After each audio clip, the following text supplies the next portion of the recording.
Hello, America. I'm Mark Levin, and this is Life, Liberty, and Levin Sunday. Thank you for being here.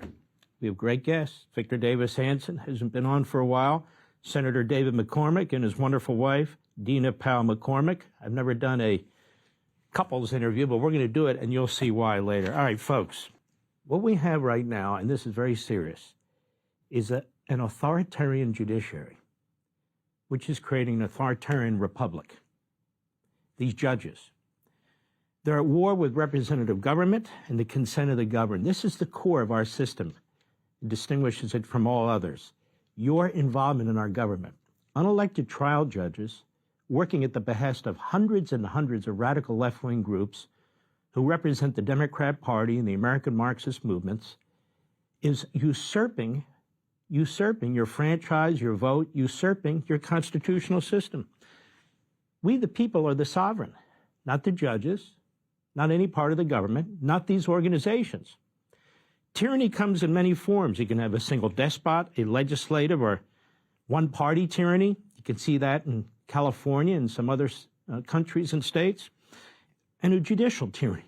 The latter was promoted by Woodrow Wilson in a number of his writings and the early progressives, a.k.a. the American Marxists. They said the way to control America, we talked about this, is top-down through the courts and the bureaucracy. Well, today the courts are protecting the bureaucracy at the behest of the Democrat Party, and there are hundreds and hundreds of radical left-wing organizations. So when the judges destroy the rule of law and separation of powers in name of upholding the Constitution, they're liars, they're frauds, they're tyrants. That's what they are. And they are eviscerating this republic right in front of our eyes. They are doing to our country what the King of England, what the Confederacy, what the Third Reich, what the Soviet Union, and what the Communist Chinese cannot do to our country. Don't let anybody fool you. Just because it's not happening all at once, although it's pretty fast, and it's going through our legal system, so-called, doesn't mean it's not happening. It is. Now, this was planned and plotted years ago. Here we have a piece from outside the Beltway. The sprawling network of Democratic officials, progressive activists, watchdog groups, and ex-Republicans, the never-Trumpers, has been taking extraordinary steps to prepare for a potential second Trump presidency, drawn together by the fear that Mr. Trump's return to power would pose a grave threat not just to their agenda, but to the American democracy itself. They fear us, we the people. They've created this massive edifice and construct with 2.5 million bureaucrats, with God knows how much money. We really don't even know, but it's in the multi-trillions of dollars. Almost 500 departments and agencies, thousands of divisions and offices. You cannot have the consent of the governed when we, the governed, have no idea what these people are doing or who they are. You cannot have a representative republic when the vast majority of the laws that we live under, with penalties and fines, including criminal penalties, are laws that we don't even know are being made. They're being made by this construct. They're being defended by the courts. They're being pushed by these radical groups that work with the bureaucracy. That's not the American system. The early timing, volume, and scale of the planning of these people underway to push back against a potential second Trump administration are without precedent. The loose-knit coalition is determined not to be caught flat-footed, as many were after his unexpected victory in 2016. They go on. Interviews with more than 30 officials and leaders of organizations about their plans revealed a combination of acute exhaustion and acute anxiety. Activist groups that spent the 4 years of Mr. Trump's presidency organizing mass protests and pursuing legal challenges, ultimately helping channel the energy into persuading voters to oust him from power in 2020, are now realizing with great dread they may have to resist him all over again. Oh, I'm sorry. These are the same people who did Lawfare 101, unleashed holy hell in courts throughout this country, federal, state, and local, and you know the story, violated our rules of evidence, uses a SWAT team, on and on and on, to try and prevent Donald Trump from being a candidate, prevent him from being president, bankrupt him, and all the rest. This is where they now are. A common tactic to push back against the first Trump administration was through litigation that tied up his policies in court. Sometimes that work succeeded in blocking actions entirely, and in other cases delayed those policies from taking effect. And that is exactly what they're doing, but they've quadrupled down. They're raising millions of dollars, millions, tens of millions, perhaps billions. Here's Politico, which receives money from the bureaucracy And this is them in 2024. Now, Democratic attorneys around the country are already gearing up for the possibility of a second Trump administration by beginning to map out an aggressive legal strategy to fight him again in court, this time with a fresh sense of urgency. Democratic attorneys general are exploring hiring outside experts and dispatching staff to study areas of the law anticipated to come under attack, like reproductive health, immigration, and the environment. You see it happening right before your eyes. The early but serious preparations are an acknowledgement that a second Trump presidency would entail these lawyers filing lawsuit after lawsuit against the federal government to mitigate what they view as a significant threat to democracy and individual rights. Threat to democracy. They are destroying democracy. What's happening in private conversation inside Democratic attorneys general's offices? The Marxists, the Democrats, their front groups, some of them are nonprofits, meaning they're using our tax dollars, working with the government unions. This is it. This is the ruling class. This is their political party. This is her ideology against we the people, undermining the Declaration of Independence, the Constitution of the United States, and our sovereignty. This is the battle of our era. This is the battle of our generation. And it's taking place right in front of your eyes right now. More. Number of injunctions holding Trump policies trounces predecessors by double. Fox News, this was the other day. This is because, as Chuck Schumer said, he put 235 so-called progressives, Democrat Party Marxist ideologues on the court at the trial court level. There's about 700 judges at the trial court level. They're the lowest level of judges. Yet, as for now, they have the most power. One judge issuing a national order to cover the whole country, even though they are supposed to be in a district. Your appellate judges. No one judge, Court of Appeals, no one judge can issue an order like that. On the Supreme Court, it takes 5 justices. But these judges, powers unto themselves. One judge having a petitioner who cherry picks, who form shots, who finds that judge, gets everything they want. Everything they want because they're trying to destroy you, the electorate, Donald Trump's mandate before it can even get done. Trump's first administration faced 64 injunctions out of a total of 127 nationwide injunctions, which are utterly unconstitutional, issued since 1963. We've had 127 of these nationwide injunctions since 1963, half of them during Trump's presidency.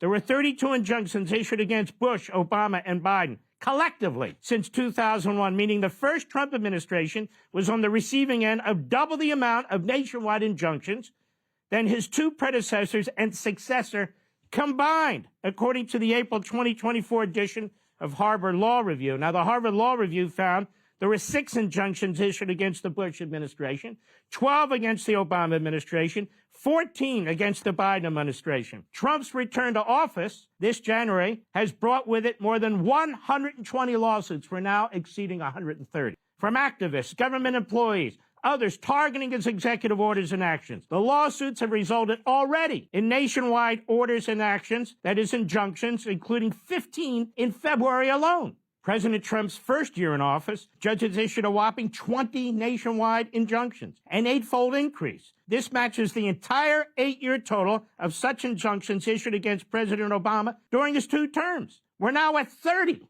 matching the total number of injunctions issued against the first 42 presidents of the United States combined. Something going wrong here, America?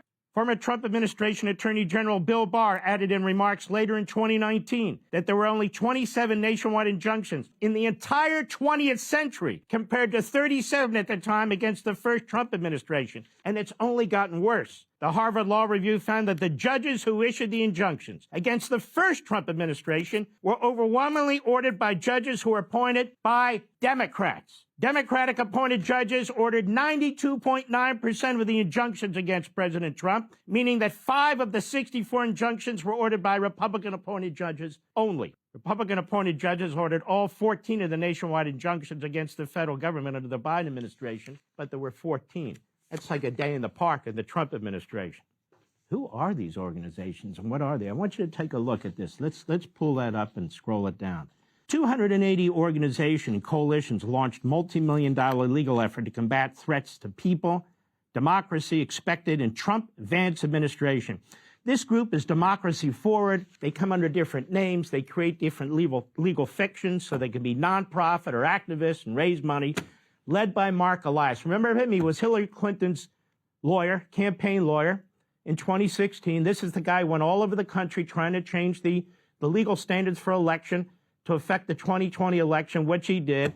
This is a very loathsome guy, this guy, as far as I'm concerned. He's the worst of the worst. And this is the Democracy Forward document that they put out some time ago in December 2024. Democracy 2025, it's one other of their names, brings together experts and advocates across wide range of litigation, advocacy, and policy groups to deploy swift legal action. Today, a large coalition of leading pro-democracy organizations, just like the Communist Chinese or the North Koreans or the communist regime in Cuba, they always talk about democracy. Like George Orwell said, the most loathsome genocidal authoritarians claim that they're Democrats, little d Democrats. Well, so do these radical left-wing operations. Multi-million-dollar effort. Now, when you consider the state attorneys general involved, and they're using state money, all these organizations are involved, the cost to the courts that are involved in it, we're talking billions of dollars in direct and indirect resources, billions of dollars, trying to thwart the result of the election and thwart this president. Why are they so aggressive in this president, with him? Because this is the first president in modern American history who has been effective in taking them on. This bureaucracy, this rule by bureaucrats and red tape, this regulatory state that drives up your costs and your taxes directly and indirectly, these unelected judges, Woodrow Wilson talked about it, Franklin Roosevelt talked about it, they're in nirvana. As far as they're concerned, they'd rather not have elections. They'd just rather have the unelected parts of the government control everything, top down, not bottom up. Democracy 2025, resourced by Democracy Forward. Let's look at that list again, please. Includes a growing roster of 280 plus legal, expert, and advocacy groups, 800 plus individuals representing millions of people, they say, in communities all over the country. Sure they do. Do they stand for a vote? No. Monitoring the activities of far-right organizations. Anybody who doesn't agree with them is far-right. Many coalition members are prepared to swiftly bring litigation should the Trump-Vance administration undermine our national security, and on and on and on, as they try and usurp the election. The groups in the coalition are no strangers to using the courts to challenge unlawful action and winning. The first Trump administration legal challenges filed by coalition members, as well as Democratic attorneys general, were largely successful, and they go on. So this is a massive conspiracy and collusion to undermine we the people. And the big law firms are involved too. We got the public sector unions. We got these crazy radical left-wing groups, ACLU and their ilk, but hundreds and hundreds of them, all coming together. The freak show of the radical left, spending hundreds of millions, billions when you include indirect expenses and the cost of the courts and everything. And keep in mind, they're not filing just regular lawsuits. They want emergency cases, temporary restraining orders, so the court has to put them at the top of their list. Temporary injunctions, permanent injunctions, orders, emergency orders. So our district courts are getting loaded with these cases. Loaded with these cases. Now we have more. The ABA Journal, what a disreputable organization that has become. Several big law firms and at least 3 U.S. Supreme Court practitioners are representing plaintiffs suing the Trump administration. Okay, the slip and fall lawyers, the worst of the worst. The biggest of the ambulance chasers are involved. So the entire legal infrastructure, the entire Democrat Party infrastructure, the entire state attorneys general, the Democrat side infrastructure, the non-governmental organizations, the think tanks, the unions for the bureaucracy, they are all together in a massive coalition to fight Mr. and Mrs. America. They say they stand for democracy. They just lost an election, and now they're trying to destroy it. They stand for democracy? No, they're tyrants. They stand for tyranny.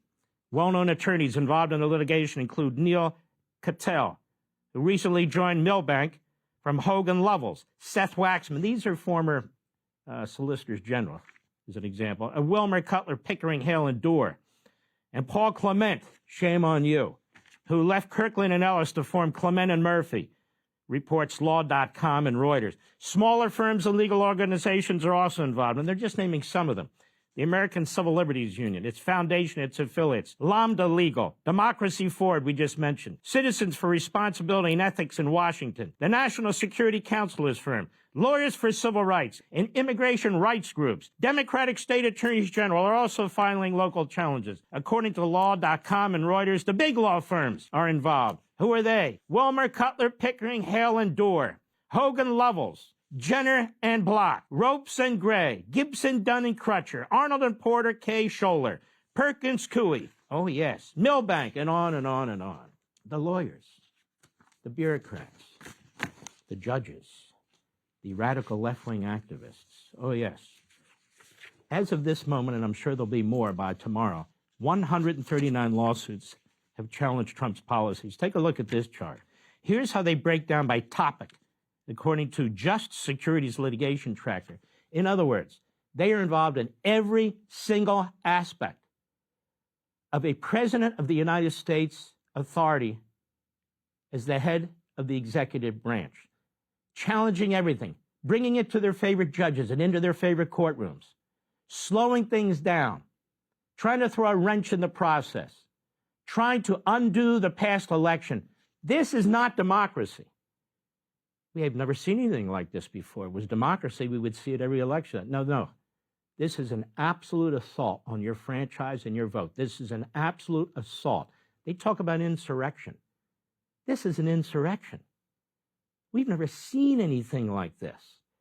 Into the lead up to the election where they're trying to take out Donald Trump, trying to take him off ballots, trying to bankrupt him, trying to put him in state or federal prison. I mean, think about that. Step back and think about it. And now he wins an electoral landslide, an electoral college landslide. He wins all 7 battleground states. He is swept into office, not just elected, swept into office by the American people. And here comes the permanent government. Here comes the entrails of the permanent government, all these lawyers and these legal groups who've grifted off of you, the taxpayer. They want waste, fraud, and abuse. They benefit from it. They want bloated government. They benefit from it. They want it all. And so when Trump is tackling it and Elon Musk is exposing it, they need to be stopped. 139 lawsuits. What are they challenging? The structure of the government and personnel, immigration and citizenship, civil liberties and rights, government grants, loans, and assistance, so-called diversity, equity, inclusion, and accessibility, so-called transparency, actions against the FBI and DOJ employees. Yeah, like firing some of them. The environment, removal of information from government websites, other, federalism. Can you think of any other aspect of the federal government? I can't. And then we have the courts are delaying Trump executive actions. Take a look at the next chart. Judges have blocked the implementation of some of President Trump's policies in part or in whole through litigation. It's ongoing. Appeals are likely in many cases. John Roberts, you better step up to the plate and take care of this, or we're going to lose this country. And let me tell you something one more time, ladies and gentlemen. This is even about President Trump. President Trump is your representative. This is about you. If they can do it to a man of his support, broad-based support, if they can do a man who is courageous and as strong as he is, can you imagine these Republican wimps, what they'll do to them? And can you imagine if they win here this round, this battle over liberty versus tyranny, what the Democrat presidents will now get away with? This is precedential setting. This is tyranny. This is judicial despotism. This is authoritarian republicanism, small r republicanism. That is what you're staring at right now. Hey, Sean Hannity here. Hey, click here to subscribe to Fox News YouTube page and catch our hottest interviews and most compelling analysis. You will not get it anywhere else.